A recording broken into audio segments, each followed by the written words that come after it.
Hi you guys, and welcome. Okay guys, we are going to continue on with this convertible.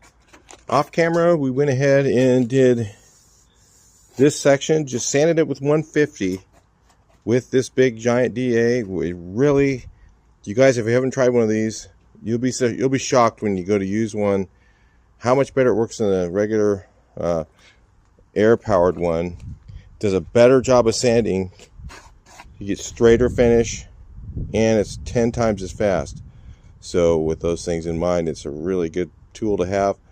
So I found one little spot here on this side, so go ahead and sand that off real quick.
All those dents.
All right, that's all primed up there. Did a nice smooth finish in the primer, so don't have too much sanding. Make it a little easier on myself on this one. Yeah, this one here is all ready too. Got some junk to fix up in the corner up here. I just use a little fine putty in that. I gotta hand sand that and give that a little primer. Okay, when I get to that, I'm just gonna do the doors and the quarters last, and then I'll take the fenders and the deck lid off next here. Once I get these sanded, these can come off, and I'll sand that, give that a little primer, then get those on the panel stands and get these 3 done, I think, next. And I also need to paint all these parts, so I got parts, started laying them out over here. So I'll put these parts, I got the grills, taillights, get those all ready right there, and we'll get this thing done. My 220, nice and cool out this morning. Look for all the bad stuff. Primer works really good. Just takes a little time though.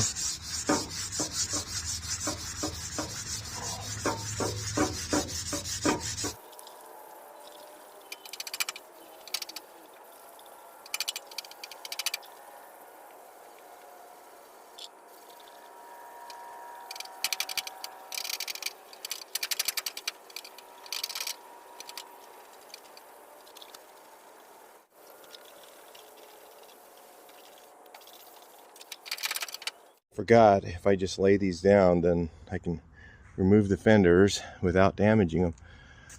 Okay, next one. All right, so wherever there's chips in the paint, they got to be completely feathered. You see how that's really transitioning a little bit of this color, then that color, then that color. If it's too much like that, if that's near the edge, you won't really see it. But then you have to prime over this and then sand that to make sure that the feather edges don't look like waves. They look like dents or waves in the paint. So we got to make sure we do all of that here. These little chips were here. Some over here. You see that little chip? It's got to be sanded, feathered out really far, and then primed. All the dents fixed. Again, a lot of work. I noticed one big one here. I pulled this off. Here's one there. We're gonna have to get the puller out to do that one. There's a deep one right here, so we'll get that fixed too.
Alright, so off camera I went ahead and hand sanded all this stuff.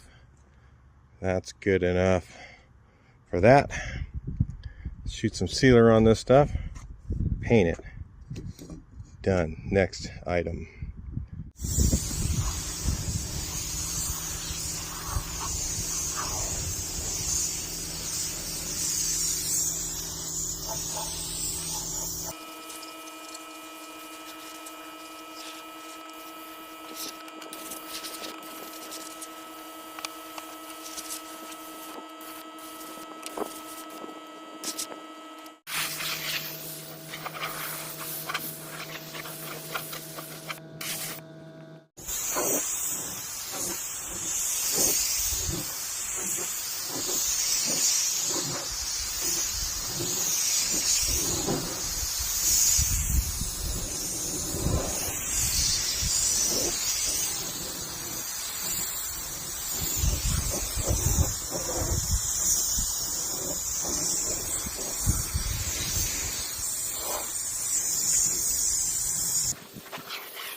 Alright, I think I didn't get the footage on this, so I'll just kind of tell you what I did. So I used the Porpoise minigun to shoot the clear. It worked amazing. And so got just a little bit of peel, and it's fine. Underneath here, we're looking good. On these things, almost nothing, pretty flat. Yeah, those parts should look great. No polishing needed, I don't think. And these ones as well are the dash pieces and the spring. I just don't really do too much to the springs. I just want them to be color. So yeah. So anyway, we're looking good. There was no dents in this. This thing had not one door ding in it. Nothing. The whole convertible deck lid. I don't know if I've ever seen one like that. Almost always they have something. So I'm going to let this dry. We use a Porpoise minigun. Like I said, that gun is absolutely worth every penny you pay for it. I mean, there's no miniguns that I've used. I think it's around $100. I'm not sure, but it's so, for the price, it just really is worth having. Especially you guys, the DIY guys, doing small amounts. The amount you save in cleaning it by using the less thinner is totally worth it. The price, you'll get your money back in no time. And it sprays a nice wide fan and super highly atomized, so it's very easy to paint smaller parts and not waste material. It's just it will pay for itself in no time. So anyway, I used that on these pieces, and it worked. I didn't use it on the base coat, but I used it on the clear. I just was trying to use the other gun on the base, and I was kind of in a hurry because the sun's on me now and it's getting hot, and I wanted to get this done before it's too hot. Or if it gets too hot, you just don't function as well, make more mistakes. So I want to make sure I'm out of that. So anyway, I'll talk to you guys a little bit later in the video. Again, you guys, when you sand with one of these, you never want to be like that. You never want to be like that, okay? You sand it flat. What you do is they'll put the pressure like that, a little bit on one edge, because it's not, obviously everything is always a little bit rounded on a VW, so you want to kind of put your pressure like that, just a little bit. And what that does is it helps to keep the sander, even if it's a little bit wobbly. If you hold it flat, sometimes it'll wobble, you know, because they have a little bit, this thing can be off. Some guys go in and get a really good pad, but this one doesn't have one. It's a little wobbly, but it still comes out straight, believe it or not, because what I do is I kind of put weight on one end like that. Put my weight a little bit on one end. So, and I'll just do the whole panel. Okay, I'll do this whole panel right here with 150. Then I'll prime the panel. Then I go through and hand sand it with 220, or even machine sand a flat area. So this big flat area, I can machine sand this. Usually what I'll try and do on this, with this primer, is I'll use like 400, because with this sander, it sands extremely fast. If I use the air sander, I'd use 220. But I would highly recommend, if you don't have one of these, the electric sander, this is just a Chicago Electric. I don't think they make it anymore. I think they only have the Bauer. And they work fine too, or they have ones on Amazon. Maybe I'll put a link in the description for one. I'm thinking about buying another one because this one's already, I've worn it out a couple times over. But it sands 10 times as fast as the other sander, but it also does a better job. Believe it or not, it can sand faster and better, more even, and goes a lot faster than a DA. So for this type of thing, or almost any car, this is way better to use one of these electric things. I never knew that until I used it once, and I went, oh my god. And then I saw how straight everything came out. I was like, way easier, even for sanding filler, everything. One of these is better than even a 8-inch air powered, they call them Bondo Busters, some guys.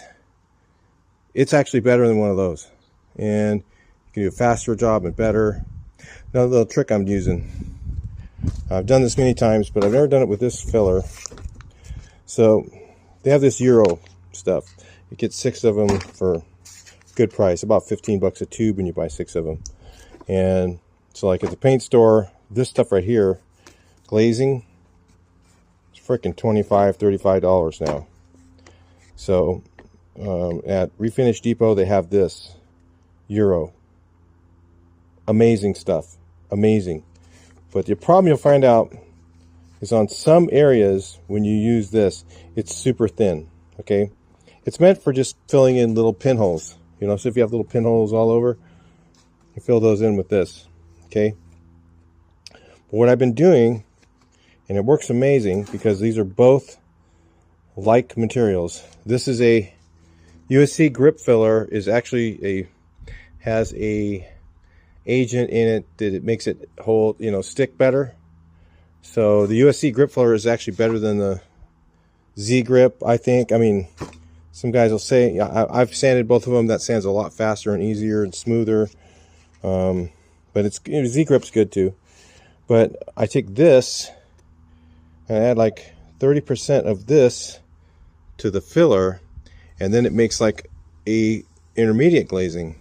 So when you have your smaller dents, when I'm filling in like a little ding, I'll use a mix of this and the regular filler, and I'll mix it all up first, and then I'll put the hardener in it, and I'll put it on. It dries really fast when you do that, just so you know. I mean, it dries like this stuff dries really fast. Okay, so it'll dry more like that, and then wait a little while, and then sand it, and I sand it with 150, and it sands out. It shapes perfectly. Real easy to fix your dings with. So it's kind of neat. This is, and it's a lot cheaper. So if you buy the 6 tubes, maybe going on it with a friend, one of these packages of 6 they sell, I think they're like 90 bucks. Remember, their prices on Refinish Depot include shipping and tax. So it's 90 bucks. That's $15 out the door a tube. You cannot buy it anywhere anywhere on earth that I know of for that price. A big package like that of it. I've used a bunch of this already. I got all these. See, I got 6 of them. Handed out a couple to my friends and stuff. Because I pay like that for 2. You know? So, anyway, plus tax, and plus, you know, going to the store and all that other stuff, and it just comes to my house. So anyway, that's what I'm doing on these. I'm going to do a real quick before. This is what we'll go right now. And I'll do a quick after, so you don't have to watch me sand. Sometimes people get bored out doing that, and you can take a look at it, what we come up with at the end. Guys, well, that actually is almost ready really for paint. There was no dents in this door. I saw one in the other one, but I felt this door down after, and I've looked for my guide coat black areas. There's a little spot down here, but it actually sanded out. So one more coat of surfacer on here. Well, what I do is I put on three builds, 1, you know, 2 after it dries, and 3 coats right after another, and then I'll sand that, and then I'll just sand that with, I'll probably just sand this with, again, with 400. I could even use 220 on the big DA. And then what I'll do is I'll hand sand the rest with 220 because it's faster. And then when I seal it, that fills in some of those scratches because I make the sealer a little bit thicker than some of the sealers you might get. So that's the way that I've been doing it. And again, I've done it before with, you just can't paint over 150 scratches. It will show up bad. Even 180, kind of, depending on the material, you can kind of see them. 220 sometimes on a metallic color, for sure. A lot of times you can see it. But if you seal it with a nice thick coat of sealer, and let that dry completely before you put the, not like overnight, but let it dry to touch, so that, and you put the paint over that, it seems to fill in really nice. Yeah, and that's why we did it years ago. And a lot of people go, you can't do that with the new materials. I guess it all depends on how much base you put on. So, and the other trick that I use is you can buy gallons of binder online. I mean, on Amazon, eBay, whatever, you can buy a gallon of binder, or you can buy a gallon of, they call it Intercoat Clear, and you add that to the base on the first coat, and that kind of fills it in. Or you can shoot the whole thing with Intercoat Clear, which is a clear base coat, and you shoot that on there, and that fills in the scratches, and then you go over that with your regular base. That's what you normally do on a blend panel, but you can actually do that on the whole car if you want. So it's just, on these older, when it's an old restoration, I don't like to prep with real fine paper. It takes too long. So that would take me days and days to do 600 prep on this thing. So we're doing 220, and it's turning out beautiful. There's no visible scratches in any of the parts I've got over there, nothing. And if it's silver, then I will add a lot of binder to the base, the first coat. And I did that on the Rabbit pickup, and I got absolutely no scratches with silver. So it can be done.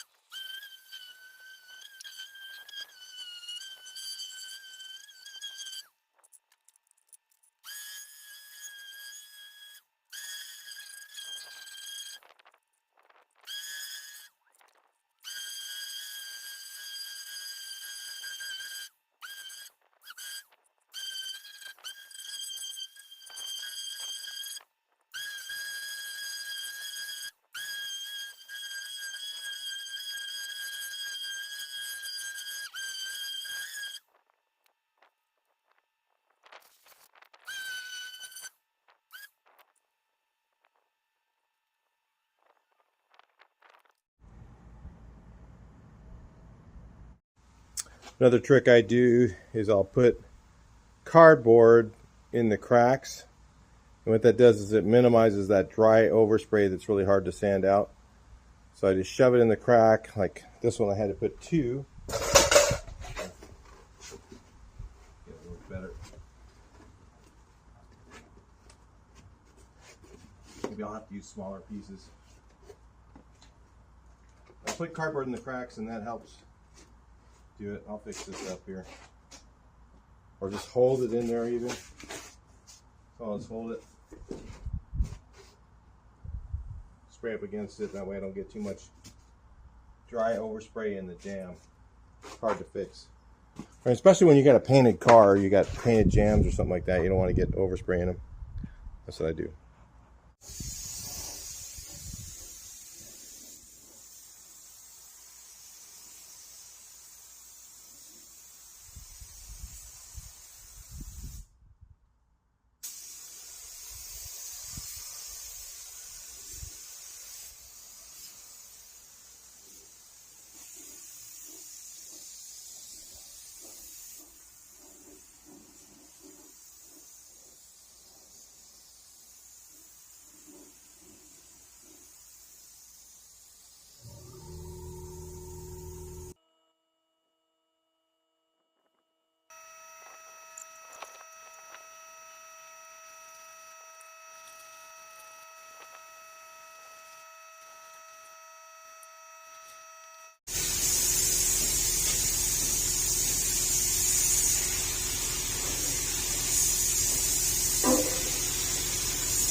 Alright, so I switched it back up to the 717 Porpoise, and the results are way better.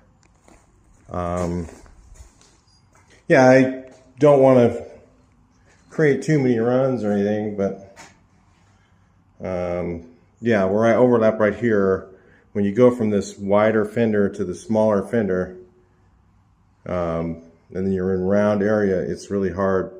Like I got a little tiny sag here. I'll just sand that out, and it'll, where is it? It might even just level out while it's drying. See it right there, little tiny thing. But I think it's gonna just flow out almost to the, just a little bit of sanding and buff it. I'd rather have that than have a whole bunch of orange peel. And almost no orange peel in this. I got a little bit right here where I started. Bottom edge, there's nothing. Over here where I finished, they don't exactly have the best lighting in here. There is none, so that doesn't help. So but it's just, it's so hot right now. If I set up my tent, my booth, it'd be like 120 degrees in there. I just wouldn't be able to paint in there. It'd be horrible. The panel temps would be so hot.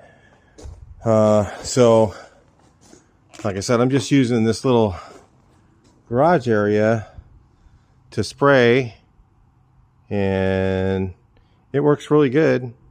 In fact, I was just thinking, man, I have this other frame up in the front that's wider and bigger than this, and maybe I was thinking about setting it up back over here and then putting metal on it, and I could go ahead and put some lights in that one, right? Because it'd be wider, and then just go for it. Just put it up there, and it's 5 feet longer than this one. So I would be out to about, where I'm standing. Then I could put a whole car in there and spray it, and then just put some lights on the walls or whatever.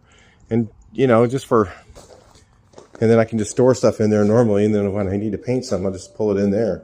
And I don't have to set anything up, Those tents are awesome. They work really good.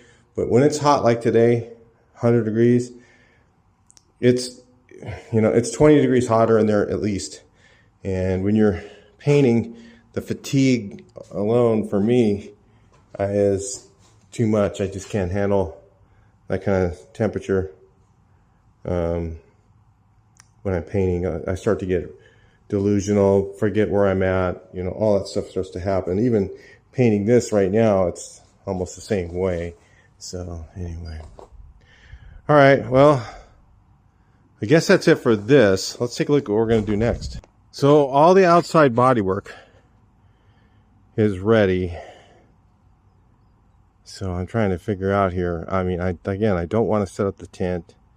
It's just too hot, I can set it up right here. I can move all the cars out of there, and then I've got to try and work here, or I can try and just work right here and just open it up and paint the dash and paint the inside of the car here, and then paint the outside of it. Maybe I could pull that inside there and just do, there's no fenders on there, so I'm going to measure it out and see how much room I'd have. I might have just enough room to be able to paint the outside in there.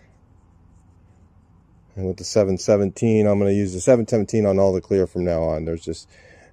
I got way better. It was just, the atomization is so much finer with that gun.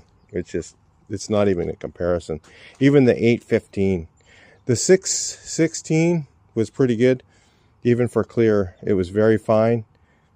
The 15. It just didn't atomize quite as good to me, but it's still a really good gun. It's just not quite as fine.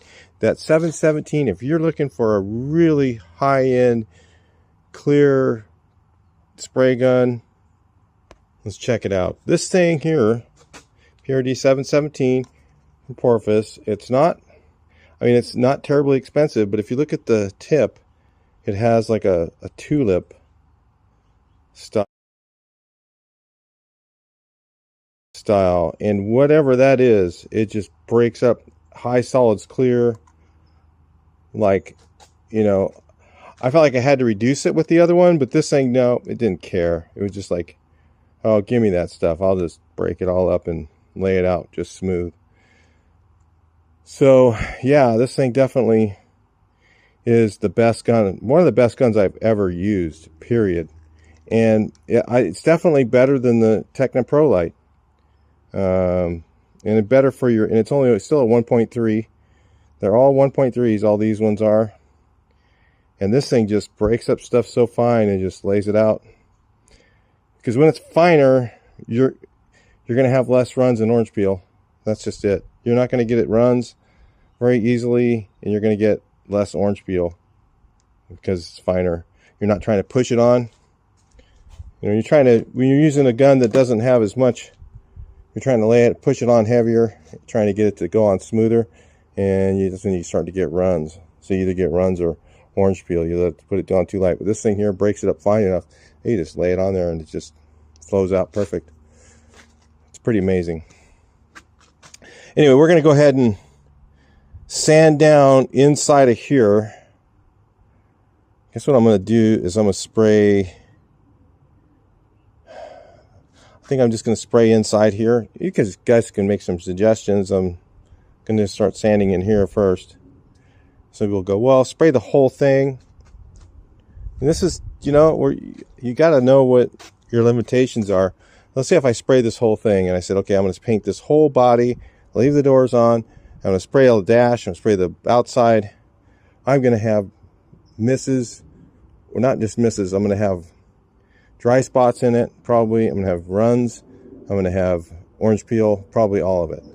And the reason that is because you're opening up doors, you know, you got this door open.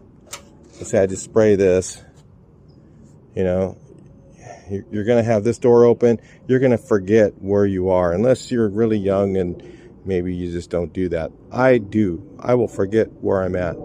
I'll go, oh, did I do this yet? Nope. I'll go over it again. Run. Go over it. I'll forget to go over something. The second coat, dry spot, you know, or whatever. That's what happens when you try and paint too much. Too many angles. You got this angle, you got that angle, you got this thing here, you got the bottom, and you just kind of lose where you're at. So that's why I like to try and make even these dashes and under the hood is kind of tough, because the same thing happens there where you're painting the door and sometimes your pot run low and you're like, oh shoot, where am I going to stop at? Where am I going to finish? Where am I going to come back to? And you just forget where you're at. So I'll just throw something over the pedal assembly there, all the pedals, throw something over the stick shift. I like that stuff to be out, because when I'm going across, I bump into that and then I've got to run, you know. The pedals down there trying to go around those at an angle. You know, I'd rather have them out, but they're in here. We're not going to take them out. So I may just do the jams and stuff sitting right where it's at. I'll close the door, of course. Don't want to get paint on those. And move this out. And then we'll just go from there. You know, that's what I'm going to do. Move this out. Maybe I'll just paint it all right here. The jams, the dash. And then all I'll have to do, that's what I'm thinking, all I'll have to do is just mask off here. So I cover up everything twice. I'll cover all this up first, and then I'll cover across here, because somewhere I'm going to get a little tape leak, and I'm going to get a little tiny bit of overspray over everything here, and it'll look terrible. So I got to cover it all twice. I got to cover all this up, then I got to cover from here over, and I'll paint just the outside. Paint this, I'll have to cover the entire dash, all this stuff up. And then I can decide whether I'm going to do this at the same time. Again, I don't like to paint this way and then go back on this side and then paint that way and then come back this way. You just, mentally, for me, at my age and everything, I'm going to forget something. I'm going to dry spot, or I'm going to get too much paint or double coat something I've already painted. Something like that will happen and I will get a run or dry spot.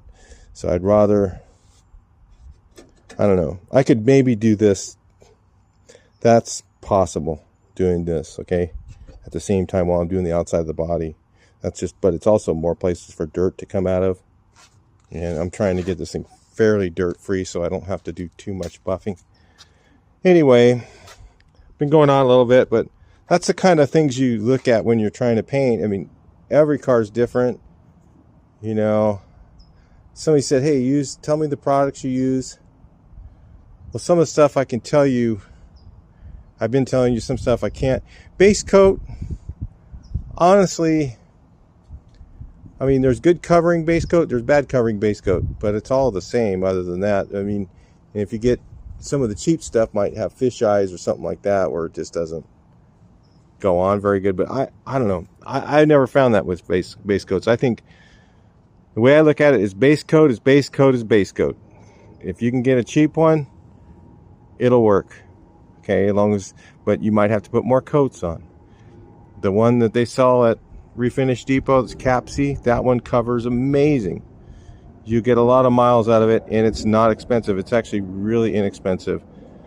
But if you go to a local paint store, it's going to cost you about twice that for a base. And that one's a good base coat. It's solid, really good material. Now the Capsy one. But if I can get high tech for $125 or $135, $145, and it's got the color I want, I'll use that. I don't care. It doesn't matter. Yeah, it doesn't cover quite as good, but it works. And you can put the clear on it and it looks good. So, you know, clear is what you really need to be focused on. The Euro clear they have there is amazing. On Refinish Depot's website, the Chameleon clears are really good. Those are German made. There's really good clear. Okay, if you're using that 717, you can use the 59% solids one, and you're going to get good results. They used to have one called Capsy 6030. That one was excellent. They sell it anymore. I think they're stopped. You know, it's just, there's issues getting product right now from all over because the whatever, you know, whatever country it comes from, it depends on where it comes from. So some of those countries have, you know, whatever duties or whatever. So yeah, there's everything over on their website. It's really good, and it's pretty inexpensive. The only thing I would say is the ones that are like $79 clears, they're good for 79 bucks, but you're not going to get the same results as you get a 2-to-1 clear. 2-to-1 clear is going to have much harder finish, so that it doesn't scratch and stuff like that is easy.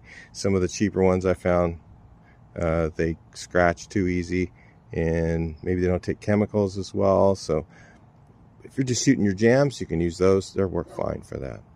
So anyway, a couple of things to know. We finished out with 220, no scratches in it. We use sealer. You can use that Euro stuff as sealer. Just thin it enough and make sure you put enough on that you fill in the scratches. So it's sometimes you got to put more than one coat on. Make sure it's nice and enough of a build to fill the scratches. That's all I got to say. And then put your base on 2 to 3 coats and go to clear. That's all there is to it. It's really not that hard. But it just takes a lot of time. It's the prep that kills you. That's where all the work is. Anyway, I'll talk to you guys in the next video. Hopefully that helps you with figuring out a few things. Please like, share, and subscribe.